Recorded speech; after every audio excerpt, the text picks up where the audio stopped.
about so far has been about observing colors and mixing colors. We haven't gotten too much into theoretical stuff. Everything we've looked at so far has been quantifiable and measurable. So it's been really straightforward. Much like doing a master copy or one of our bar drawings, where we could take literal measurements, literal value measurements, and then move them over and put them on our drawing. So everything's been fairly straightforward up until now. Now for this last couple weeks here, we're going to start getting into a little more of the theoretical qualities of color. And today we're going to talk about a topic of warm and cool colors. And this is something that's typically introduced very, very early on in a painter's education. And it was one of the first things that I had read about. And it was a very simple kind of rule for everybody to follow to make believable paintings. And it was this rule that warm light creates cool shadows and cool lights create warm shadows. So if you make sure that if you can identify the light source and the light source is, say, north light, which is bluish, it means all the shadows are going to be warmish color, maybe brown. And if you have a lamp that's really yellow, an incandescent lamp, or if you go outside in sunlight, the lights are going to be yellowish and the darks are going to be bluish, because warm lights and cool shadows. So this is kind of the thing that's taught to students and ingrained in students, and to some degree there's a lot of merits to that statement, but it's more important that you understand what's happening and what warm and cool actually means, because we have this tendency to think of warm and cool in terms of the actual colors as opposed to this theoretical concept. So let's say if we consider the color wheel that we've looked at so far with our yellow, orange, reds, and then blues, greens, and purples. And if I were to ask you, oh, which of those colors are warm and which of those colors are blue? What would you say the warm color, or cool? And what would you say the warm colors are? Red, yellow, red. And what would you say the cool colors are? Blue, green. Okay, and to that I would say that's the incorrect thinking that we need to wipe out of you right now. Because it's inherent and it kind of makes sense. Oh, reds and yellows and oranges are warm, and blues and purples and greens can be cool. But one side is warm compared to the other side. So maybe yellows and oranges and reds are warm compared to blues and reds and greens, but only certain yellows and oranges and reds are warm compared to the blue color or the cool colors. For example, you can have a red that's very, very cool, like alizarin. Maybe alizarin with some white in it. It's very, very cool. And then you could have a cool color like green it's a very, very warmish, like leafy green. Like sap. Like sap green, yeah. And in that instance, our red would be a cool and our green would be a warm. We can have warm blues, and that's blues that are going to lend more into the yellow-orangish families. And we can have cool blues that lend into the more bluish family. So you're kind of right in thinking that warm colors are those yellow, oranges, and reds, and cool colors are the blues and purples and greens. Only if you consider that it describes which area of the color wheel a color family is leaning toward. So that's really what it is. So we can have a cool blue and a warm blue, a cool purple and a warm purple, cool yellow and a warm yellow, all of those things. It's just describing which side of the color family it's leaning toward. And this is an important concept to understand, and we have some exercises here to help illustrate it as well. But what happens with students far too often is that they'll identify, for example, in Open Studio, that it's a cool light. So they paint the lights pinkish and then the darks brownish. Well, that may be what the colors are, but it may not be. We have to actually identify what the color family is we're painting before we decide how much to lean it to. Just because we know that there's warm shadows doesn't mean they need to be yellow or orange or red. Warm shadows could be blues that are warm. Warm shadows could be purples that are warm. And conversely, in this situation of a cool light, the light side could be orange, but a cool orange. Or the light side could be red, but a cool red, or yellow, but a cool It depends yellow. on which side of the pure color you're leaning towards then, yeah. So like pure red, if you're leaning towards the blue, it's going to be a coolish red. If you're leaning towards a yellow, it's... Yeah, it's going to be a warmer red, right. That's essentially the concept. So you don't want to get confused by labeling colors themselves as warm or cool, because it is a relationship thing. We can have two reds, and one can be warmer and one can be cooler. You can compare it's easier to compare the color temperature in the same family. It's easy for you, or will be easier for you, to look at a red and decide which one is warmer or cooler because of how much it's leaning towards yellow, how much it's leaning towards blue. So that's an easier concept to understand. It becomes complicated when we start dealing with other color families. So if I give you an object that is a scene where all the lights are, say, red and all the darks are, say, a green, and you have to apply this idea of warm light, cool shadows, you may end up dealing with a cool red and a warm green, and now it's not as easy to determine which one is cooler than the other because you're dealing with different color families. Does that make sense? But you have to overall make it so that your green is the correct color temperature relationship to the red in that theoretical instance. And that's where it can get really, really tricky. But what will happen is people will fall into this sort of trap of saying, oh, it's a warm color, so I need to go to my reds and oranges and browns for flesh tone in the shadows. So that's what I see all the time. So I say, oh, what color is the shadow side there? Oh, it's warm, so let me jump into my reds. And then I say, no, no, no, no, no. What color is it first? You have to identify the color family, and then you can lean the color warmer or cooler. So that's what you have to do first. Just because something is cool doesn't mean it's automatically a bluish or purplish or pinkish. Just because something's warm doesn't mean it's an orangish color. That's actually a concept that has sort of lingered on from sort of like Caravaggio times when all of the shadows were painted sort of one uniform warmish brown color, and then the flesh tone of the light was painted on top of it in varying colors. But we don't want to standardize the colors of shadows. We don't want to standardize the color of light. Impressionists taught us there's so much color in the shadows, so much color in the lights. We have to identify the family and then see if it leans warmer or cooler.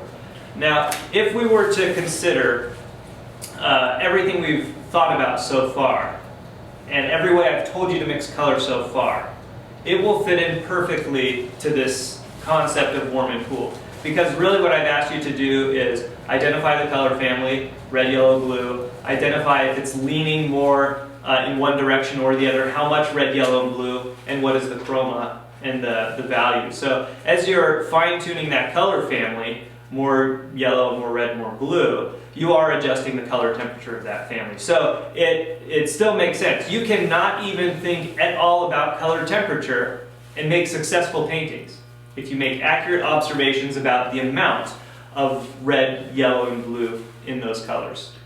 But color temperature gives us a new opportunity to create luminosities that we can't literally copy. For example, going outside to plein air paint, when the intensity of the light, the volume of light, far exceeds what we can put on our canvas, far exceeds the value range you can produce on your canvas, we can interject these ideas of pushing the color temperature to create more vibrancy, more contrast between the lights and the darks. By extending the warm and the cool and pushing the lights and the darks further away, the lights will appear brighter, more luminous, more contrasting. So we're now applying sort of a theoretical idea to kind of fudge a painting and make it look brighter than we can actually make it look if we were to literally copy everything. So that's why, again, this is more of a theoretical idea. You don't have to think of it unless you're going to be pushing the colors in some way. But just like with anatomy, color temperatures gives us a really good sort of checks and balance system.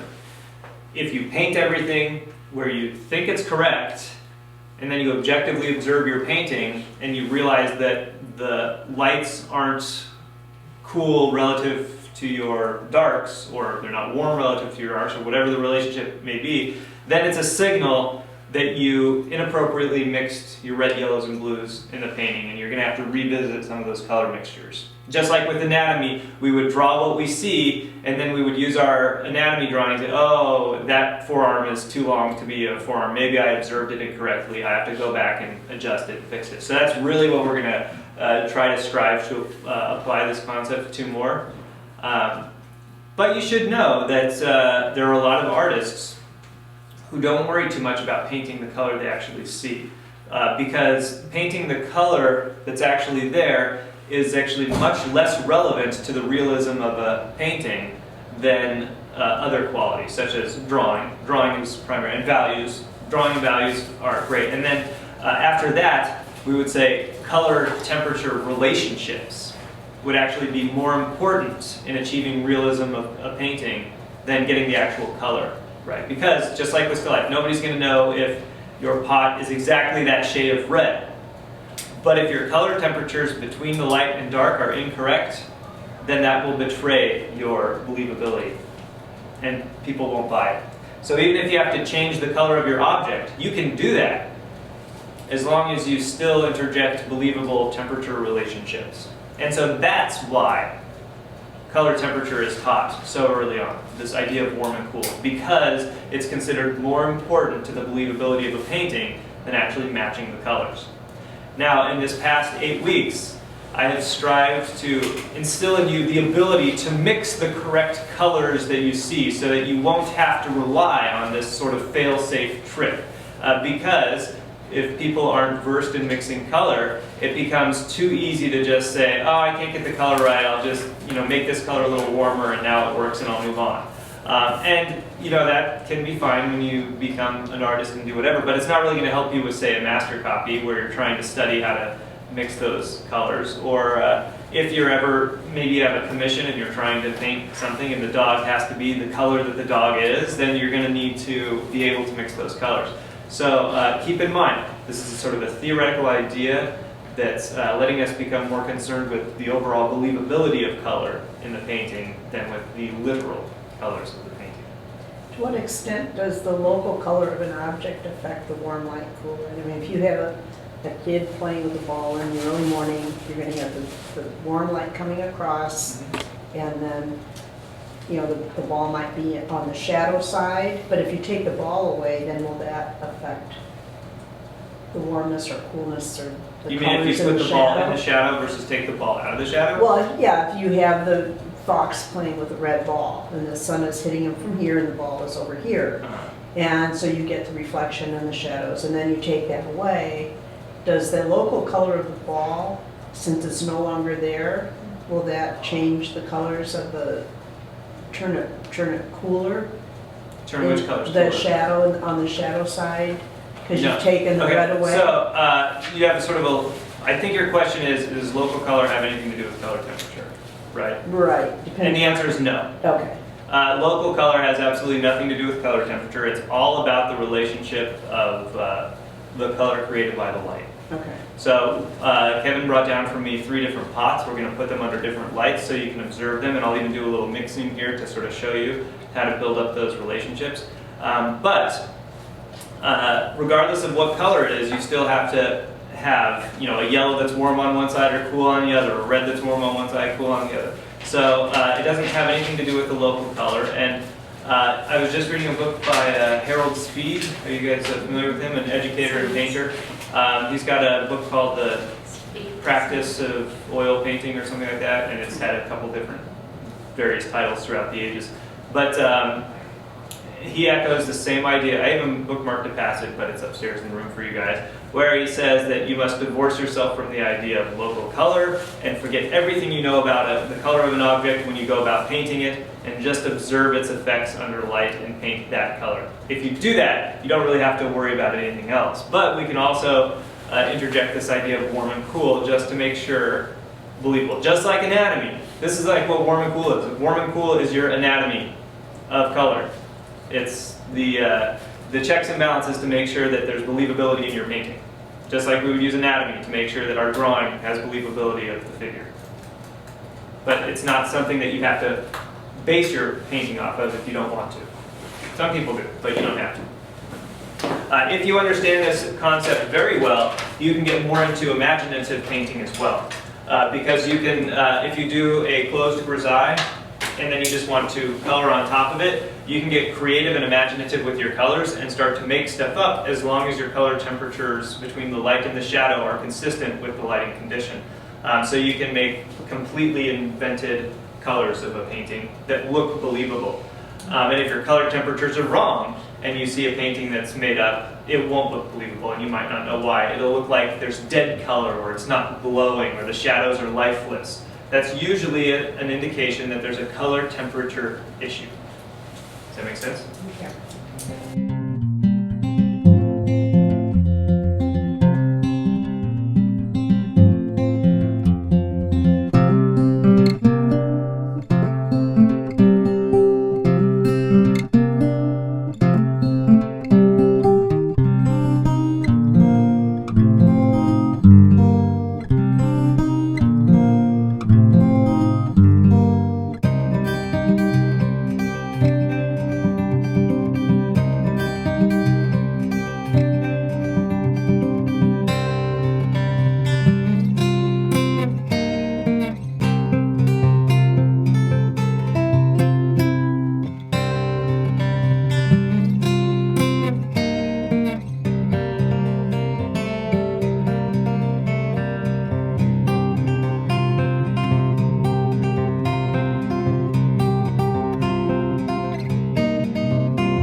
Let me just finish this one thought first. So the Philips has a color rendering index of 94, but most of these little bulbs will peak somewhere around 90. There's an Light screw-in bulb that claims it's got 93 or 94 CRI. People have done their own tests of it because you can't actually measure the quality, and they say they think it's probably closer to somewhere in the upper 80s.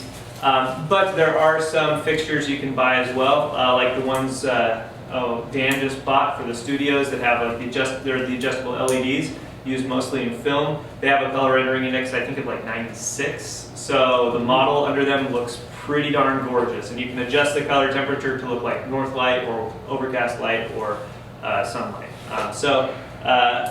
Really look at the bulb and invest in the quality of your bulb. Even if you can't get good color rendering index, you might on your canvas at least want to shoot for a white light, which is 5,000 Kelvin, which means it doesn't have any blue shift or any yellow shift to it. It's just white. 5,000 K is what it'll say on the bulb or on the package. And then if you want to illuminate your subject, you can illuminate it in any color light you choose. It doesn't really matter. So if you're painting from photos, this 5,000, a white 5,000K is good enough. You just want it both on your photo and on your canvas? Yeah, yep, exactly, yeah. Because if you work with it, and I just had a student who was showing me some paintings she did where she's been painting with the yellow light on her canvas, and when she's painting them at home, the colors look great and warm and vibrant, and she comes into the studios here with 5,000 Kelvin overhead, and they look washed out and chalky, because she's used to seeing it with this veil of orange light. So painted under white, 5,000 Kelvin light. And I'm having a hard time with light. Would something like this be sufficient if I had that kind of bulb in it to? Yeah. Okay. Yeah, and you may want to actually, if you're going to go with something like this, you may end up wanting to put a diffuser over it so it's not a harsh spotlight on one isolated area. Now, if you incandescent bulbs are too hot to put anything over the front lamp. Even compact fluorescents can get pretty hot. These LEDs, if you pick up one of these 5,000 Kelvin LEDs, the bulb glass never really gets that hot. This will get pretty hot down here. You don't want to touch it by this, but you can have it on for 3 hours and then unscrew it by the glass, and it won't be hot at all. It'll be warm, but it won't burn your fingers. So if this is screwed in, you can put a diffuser, like a very transparent white sheet or tracing paper over this, and when it comes down, it'll just look like a soft window. And so you would do that over your painting to get even lighting. And you know, these lamps cost something like $8 at Walmart. A bulb like this is something like $6 at Walmart, so you can get a setup fairly inexpensive. So let's go ahead and look at what these lights look like under various temperatures. We'll start with the yellow and work our way up to the blue. For that LED with that base, do you need an adapter? Nope, it's an E26 base, a normal standard screw-in bulb. Tim, you start with the cooler bulb so you can actually unscrew it. Well, this is only going to be for a minute. I just want to show you guys the yellow bulb. So look how blue the shadows look compared to the yellow of the, or the warmness of the red. Even the underside of the... And then we'll go to the white one. Yeah. Oh, wow. Yeah. Although I'm now kind of squirrely about saying normal, so. So here's the white one, illuminating it just to what we think the local color is. Okay, it's not nearly as That's the white LED. The brightness has nothing to do with Well, it. it's not nearly as intense of color. Of color, yeah, yeah. What is this one again? This is 5,000 Kelvin. So And then that we'll, would give I us the- think this one's not listed, but it is a little cooler. It might be either 5,500 Kelvin or 6,000 Kelvin. The North Light equivalent is like 6,500 Kelvin bulbs that we have, and I do have a few of those. But this is a little bluer, a little more North Lightish. Not quite as much, and we have some upstairs that are substantially noticeably bluer, and that's what we'll use for your color exercises there. So what you'll notice is that there's more of a sort of a yellowish aspect to the shadow here than when we put in the yellow bulb, and this cast shadow had a more bluish aspect to it. What you need to understand, or learn to realize, is that the color of the light that's hitting here is not actually changing or doing anything to the shadow. Not anything at all. The shadow color is being produced by your fill lights. So, all we did was change our reference light source. We didn't change our fill light source. So if we were to actually use a color isolator and look at this right here for every single bulb, it would be the same color and the same value. So if you're saying if you're in a dark room, there's no other light source besides this, we would not see. You'd have black shadows. So imagine the planet in space. If there's no reflected light, only half of the planet's illuminated. That would really be the only condition where that would actually happen. Even in a dark room, there would still be a little bit of light and shadows. But yes, people will paint their walls gray like this, which gives you a local color for the fill light, the shadow side. Or they'll paint the walls a dark color, which will give you darker shadows, because it's just whatever light is bouncing around from the ambient light sources off the walls and then into here. That's what colors they end up being. So no matter what we change the light color to, this will be close to the same color here. This might be a little different because we're going to get some light bouncing down the table and back in. But the cast shadow here will be the same, and the shadow side on this side will be the same. Because it's all just ambient light bouncing in and filling into the shadow. Because your source light doesn't really do much except hit the planes that are facing it, yeah. That's right, yeah. So it will look like the shadows get darker if you put in a brighter light. Why is that? Because they're not actually getting darker. Contrast. It's the contrast. The bright spot is going to be brighter. Yeah, the bright spot's going to be brighter. So your eyes will adjust to be able to see information in the brights and thereby make the shadow side darker. The shadows are never actually changing. So they're the same color, it's just the comparison that makes them appear darker? They're the same color and the same value. It's just that now the color and value of the lights has changed. So now we get into this whole idea, and the overriding theme of color temperatures is that it's all about relationships. Relationships, relationships. We're to a point now, if we're going to start illuminating sources and not just copying photos, where you're dealing with a different light volume on your canvas than you have on your subject. And so we have to concern ourselves, like we did with drawing the casts, with the relationships of values, not with a literal translation of values. What will happen in Open Studio, because they like to put the light like this far from the model's face, and so the model's face looks like it's blasted out and glowing, people can see into the shadow areas a little more easily because they're more of a mid-value. So they paint the shadow areas the mid-value that they can easily see. And then they don't leave themselves any room to go lighter in the light spots, so they just keep dumping white into the flesh tones in the light, and then your portrait gets washed out and chalky. That's what we see time and time again in Open Studio. So you have to make a compromise. You have two options. You can darken the shadows a little bit so that the light areas are a value that's possible to get chroma into. Or you can just increase the color temperature relationship between the light and the dark. So meaning if we can keep the values pretty high, but just push the color temperature relationship. And if this was a warm bulb, we'd make this look super warm and then paint the shadows super cool, and then that color contrast will make the lights glow. This is what you have to do with landscape painting. Most importantly with landscape painting. Because when you go outside and you have a bright sun shining down on something, if you were to just paint the shadows dark enough to make the sunlight look like it's a bright value, then your landscape painting will actually get very, very dark. You'll end up with dark spots all over your landscape painting. But a landscape painting should be full of light. And so you have a limit to how dark you can push the shadows to get your relationship. So as a result, you keep your shadows still that mid-value, and you just push the color temperature between the lights and the darks. You extend it. So you'll see landscape paintings where shadows look ultra blue or purple, and that helps the lights look like they're brighter and glowing. So those end up being your two options. So now we're not only dealing with a translation of values, but we're dealing with a translation of color. It's all about the relationships here. So you may end up, and this is where it starts to become a little more subjective, because you can handle the same problem in a variety of ways. So you look at sort of traditional old masters, they'll actually go darker in the shadows to make the lights look lighter. You flash forward to impressionists, they don't want to go dark in the shadows, they push that color temperature contrast.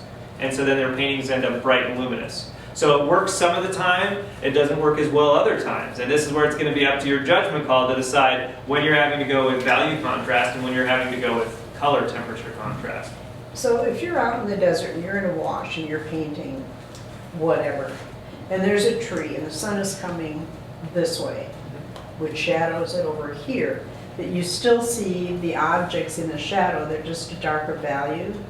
So do you lower the value and change the color temperature to make this side of the tree look Well, that's what I'm warmer? saying, it's up to you. It's up to you to determine how much you're going to adjust the value relationship and how much you're going to adjust the color relationship to achieve the effect you want. Because even in the Because both shadow, end up being viable painting solutions, but you're talking about like Barbizon school of landscape painting where they're dark with glowing lights, or like Matt Smith landscape painting where everything looks like it's glowing there. So I mean, there's two ways to handle it depending on the style. They're equally viable options and they can both create believable pictures, but it's up to you as which way to go. so even in the shadow, if you're say up near Sedona and you have all this red rock and it's in the shadow, it's going to be like a cooler red than Then in the a lights, warmer, yeah, than a, typically, okay. yeah. And why would it be cooler? What's the fill light for a landscape painting? The With sunlight. sky. The blue sky, yeah. So sunlight is actually fairly white color. It's sort of like an off-white yellow color. but pretty close to clean white light. Well, if you And get, then it looks dramatic because the shadows are so blue.